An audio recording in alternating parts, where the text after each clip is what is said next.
Okay, so today we're joined by Ed Reith-Smith, Business Development Manager at Worldline Merchant Services. How are you doing, Ed?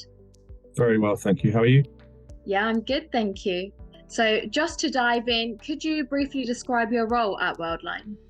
Yeah, of course. I think you did a fairly good opening with that. So we're close to it. But yeah, I work within Worldline's merchant service business and in a sales capacity. So my remit and role is really to define our sales strategy within Worldline and to execute that, to be speaking with tier one retailers across the UK. So can you share an example of a successful strategy you've used to attract new clients? Yeah, absolutely. So 2023 has been a fantastic year for some of the events that we've run at Worldline. And I'll focus in on one in particular. That was back in September. We ran a breakfast briefing at Fortnum and Mason. So in central London, a lovely location, and we did that in collaboration with Visa. And when you run any events like this, it really needs to be weighted in the favour of adding value to the participants that attend those events. And on this occasion, the agenda for the day was run and set by the attendees. So some very large retailers that are existing customers of Worldline, but also some prospective customers and some competitors within that room. But it was a really collaborative session. As I said, probably nearly 3 hours spent with retailers talking about market trends, market insights, and some really great agreed actions afterwards that we would keep talking. We would run more sessions like this.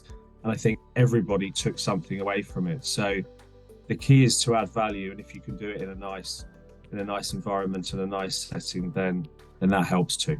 That's really interesting. And on that topic of prospective customers, how is it that you go about researching and identifying potential new clients in the market?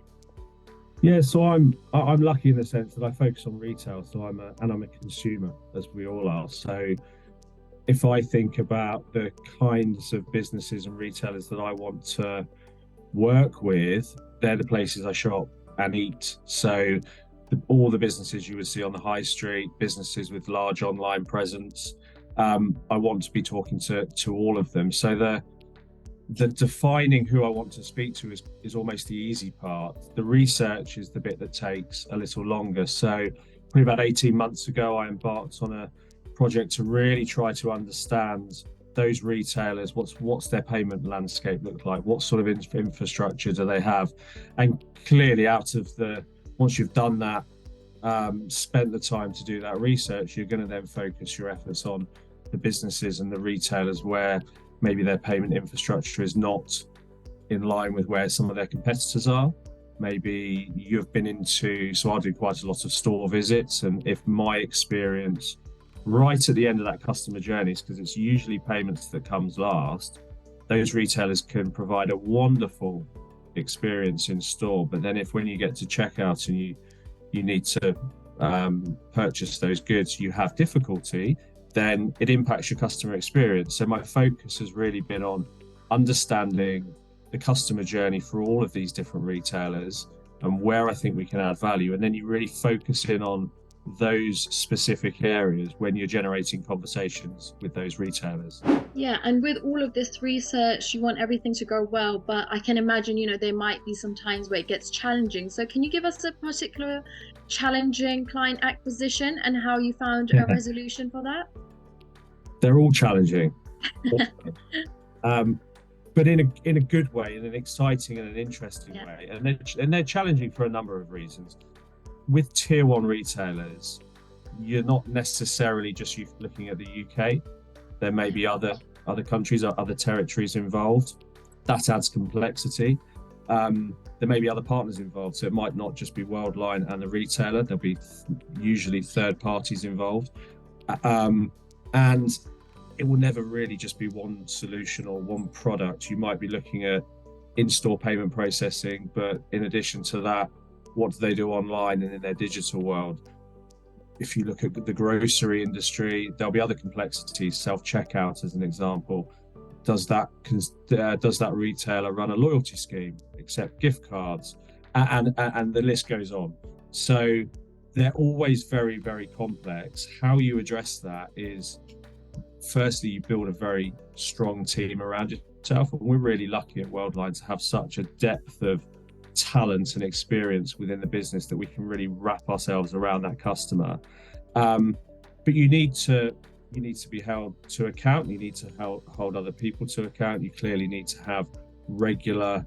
You need to put some cadence into your engagement with that customer. You need to set expectations at the front end very clearly, and sometimes you just need to keep putting one foot in front of the other, because there will be roadblocks and hurdles, but if you work together with the right people, you'll get through them or over them. Yeah, great. And just building on that, because that's really interesting, what strategies do you use to build trust and rapport with new clients once the client has been acquired?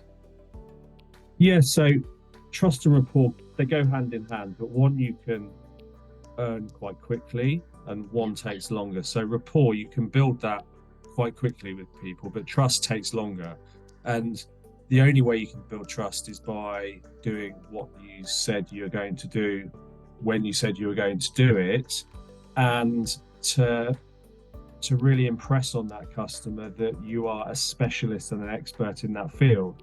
And again, that's not just for me to do, but it's for a lot of different people within our team and within our business to do. So again, very, very lucky here at Worldline to have some fantastic people who will very quickly build trust with customers. But yeah, it will always be longer than building rapport.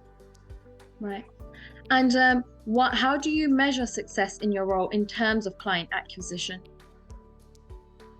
So I think outside of, we're a sales organization, of course, like every business is, so there will be the usual checks and balances around that. But for me personally, there are two probably big areas where I see success. And firstly, that's internally when you win a customer, because it's not just the sales team that will celebrate that. When you acquire a big new business as a customer, it touches every part of your business, from marketing to product to legal to IT, and many more that I'm forgetting right now. And that sense of achievement is really, really important. It makes coming into work every day, it makes it a nice place to be, and it's really, really important internally.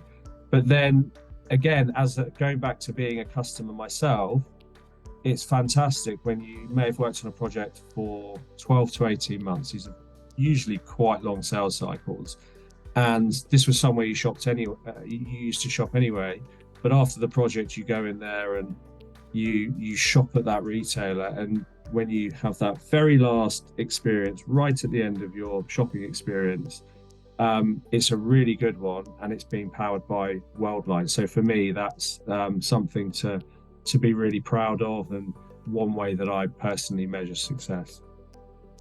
Great. Well, this has been really interesting. Thank you for taking the time to talk to us, Ed. Thank you very much. Thank you.